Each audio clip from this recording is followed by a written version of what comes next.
ഒരു ഫീലുണ്ട്, നന്നായിട്ട് ഇനി എക്സാം അറ്റൻഡ് ചെയ്യാൻ പറ്റുമെന്നൊരു ഫീലുണ്ട്, കോൺഫിഡൻസ് ഉണ്ട്. താങ്ക്സ്. ഞാൻ ഇവിടെ ഹോസ്പിറ്റലൈസ്ഡ് ആയിരുന്നു. ഞാൻ ഇപ്പോഴും ഇവിടെ അഡ്മിറ്റ് ആയിരുന്നു. ഇന്നലെ ഡിസ്ചാർജ് ആയതേ ഉള്ളൂ.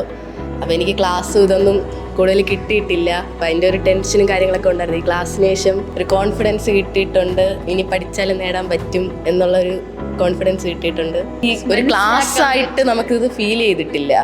നമ്മൾ ജസ്റ്റ് ഒരു ഫ്രണ്ട്ഷിപ്പ് പോലെ നമ്മൾ ഫ്രണ്ട്സ് തമ്മിൽ പറയുന്ന ആ ഒരു അറ്റാച്ച്മെന്റ് രീതിയിലാണ് മാഡം ക്ലാസ് എടുത്തത്. ബോറടിച്ചില്ല അല്ലേ? നമ്മൾ ഈ മോട്ടിവേഷൻ ക്ലാസ് ഫസ്റ്റ് വിചാരിച്ചപ്പോൾ ഭയങ്കര ബോറടി ആയിരിക്കും, വെറുപ്പിക്കും, ആ ഒരു രീതിയായിരുന്നു. പക്ഷെ ഒട്ടും ബോറടിച്ചില്ല. ഈ 1 മണിക്കൂർ പോയത് നമ്മൾ അറിഞ്ഞില്ല ശരിക്കും പറഞ്ഞാൽ. ഞാൻ ഗവൺമെൻറ് ഗേൾസ് സ്കൂളിൽ നിന്നാണ് വരുന്നത്. 10ാം ക്ലാസ് വിദ്യാർത്ഥിനിയാണ്. ഇവിടെ ഈ നിംസ് മെഡിസിറ്റി ഒരുക്കിയ ഈ മോട്ടിവേഷൻ ക്ലാസ് വളരെ നമുക്ക് മോട്ടിവേറ്റ് ആയി. കാരണം ഇവിടുത്തെ മാം നമുക്ക് കുറേ കോൺഫിഡൻസ്, എങ്ങനെ എക്സാം ചെയ്യാം, എക്സാമിന് വേണ്ടിയുള്ള പേടി, ഇതെല്ലാം മാറ്റിത്തന്നു.